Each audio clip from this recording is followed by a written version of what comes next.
बिस्मिल्लाहिर्रहमानिर्रहीम। अस्सलाम वालेकुम दोस्तों। आज दिल बहुत बोझल है, बहुत उदास है। मेरे अल्हम्दुलिल्लाह 4 बेटे हैं और इनमें से हर एक के साथ मैं कितना प्यार करता हूँ, मैं बयान नहीं कर सकता। मेरी सारी मेहनत, सारी कोशिश इन्हीं के लिए है और अगर इससे ज़्यादा भी करना पड़ा, मैं ज़रूर करूँगा। मेरी ज़िंदगी की उम्मीद है, मेरा मुस्तकबिल है। अगर कभी मैं अपनी ज़िंदगी को इनके बगैर सोचने की कोशिश करूँ तो मुझे अपने मुस्तकबिल में सवाए अंधेरे के और कुछ नज़र नहीं आता।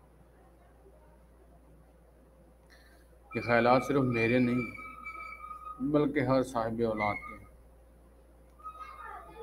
औलाद अल्लाह करीम का ऐसा अनमोल तोहफ़ा है,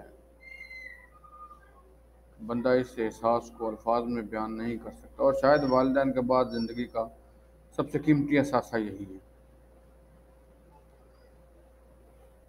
और इस बात को आप सब भी बहुत अच्छी तरह जानते हैं।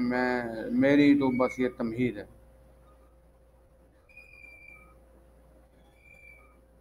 इसी तरह हर वालिदैन अपनी पूरी मेहनत और जान-फ़शानी से अपनी इस्तिताअत के मुताबिक बच्चों की परवरिश करते हैं और उनमें से अक्सर ना तो ज़्यादा पढ़े लिखे होते हैं और ना ही ज़्यादा साहिब इस्तिताअत होते हैं, बल्कि इनकी मजदूरी ही इनका कुल सरमाया होती है।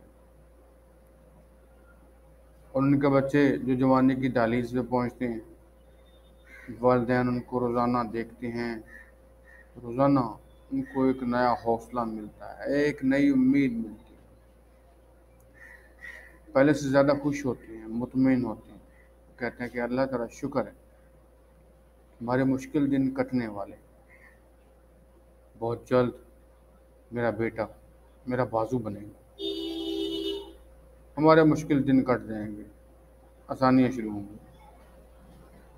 और मुतवसत तबके के वालिदैन को तो अपनी औलाद, ख़ुसूसन बेटों के साथ बड़ी उम्मीदें वाबस्ता होती हैं। इन्होंने तो अपनी दुनिया ही इन बच्चों के साथ जोड़ रखी होती है। अल्लाह अकबर। ऐसे में जब एक दिन खबर मिलती है कि इनका बेटा पानी के किसी अंधे तालाब में डूब गया है, हम काफ़ी देर इंतज़ार करते रहे लेकिन वो बाहर नहीं आया। तो वो एहसास मैं बयान नहीं कर सकता। क्या? किसने ये कहा? अरे कौन है? तो बताया जाता है कि मैं इतनी दूर से आया हूँ आपको बताने कि काशिफ तालाब में डूब गया है। काफ़ी देर इंतज़ार किया लेकिन वो बाहर नहीं आया, वो डूब गया है। आप जल्दी आएं और उसे बचाने के लिए कुछ करें।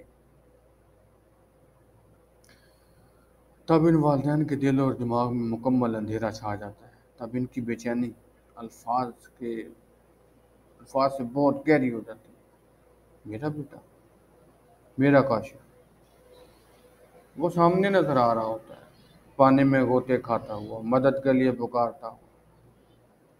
और इससे तो जब भी कोई मुश्किल होती थी वो मुझे ही पुकारता था, मेरे पास ही आता था, मुझे से मदद मांगता था।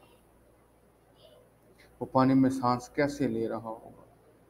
पानी में तो दम घुटता है बंदे का, वहाँ तो सांस नहीं आती। कितनी मुश्किल हो रही होगी इसको।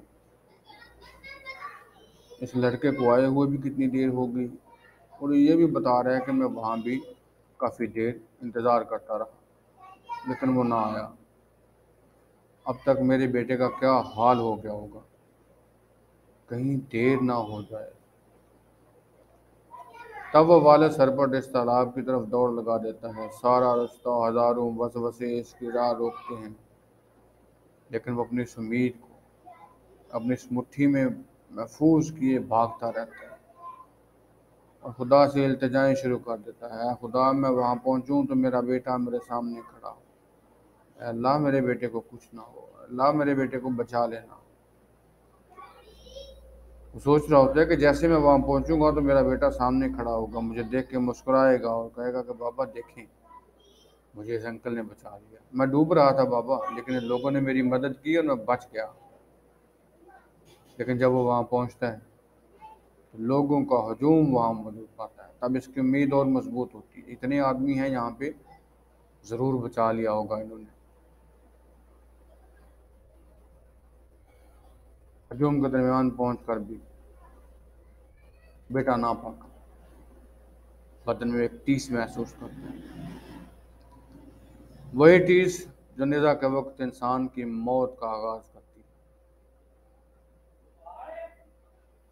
अरे ये क्या, इन्होंने मेरे बेटे को निकालने के लिए कुछ नहीं किया। कहने मेरे बेटे पे तरस नहीं आया? क्या इनका बेटा नहीं है कोई?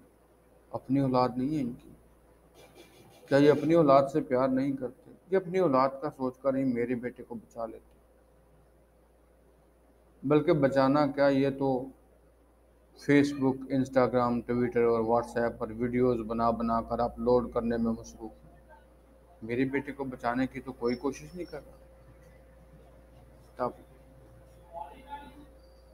वह ऐसा लम्हा था जब मैंने अफजाल जैसे दलेर इंसान को भी घुटनों के बल गिरते हुए देखा है। वो अफजाल जिसने ज़िंदगी में बहुत सारे मुश्किल मराहिल तय किए, लेकिन लोगों ने उसे परेशान नहीं देखा कभी। आज उसकी कमर टूट गई। अपने बेटे को सामने ना पाकर इसने कैसा महसूस किया होगा, मैं कैसे बयान कर सकता हूँ। क्योंकि ये दर्द सिर्फ उसी ने महसूस किया, नुकसान सिर्फ उसी का हुआ है। और उससे भी ज़्यादा दुख की बात यह है कि उससे दूसरे दिन जब मैं अफजाल के घर गया अफसोस करने के लिए,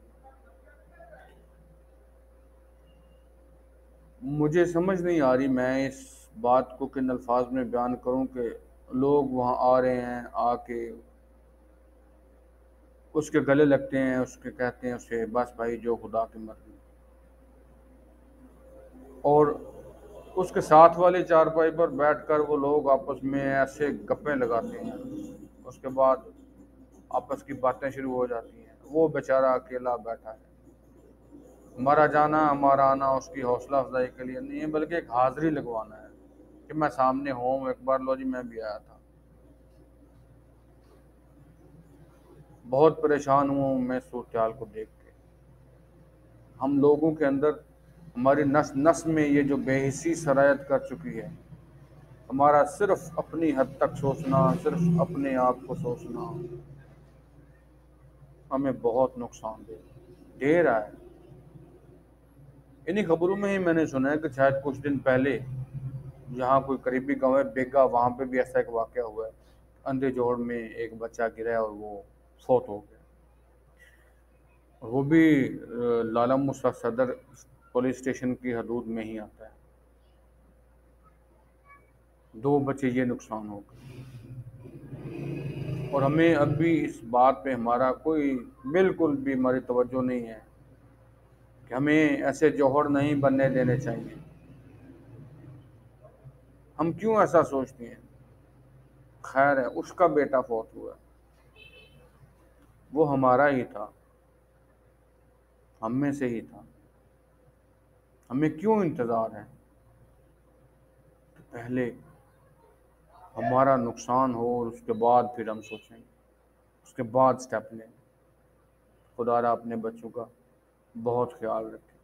कोशिश करें वो ज़्यादा दूर ना जाएं। अगर दूर गए हैं अकेले ना जाएं, किसी बड़े की सरपरस्ती में जाएं। कुछ करें, ऐसे नहीं, कुछ करें। मैं अफजाल भाई के सूरत हाल को लफ्ज़ों में बयान नहीं कर सकता। जो उसकी आंखों में कर्ब था, उसके चेहरे पे मायूसी थी, मैं बयान नहीं कर सकता। लेकिन आप सब लोगों से दरख्वास्त ज़रूर कर सकता हूँ, खुदा के लिए अपने बच्चों को अपने पास रखें, उनका ख्याल रखें, उनकी एक्टिविटीज़ पर नज़र रखें। खुदा हाफिज़।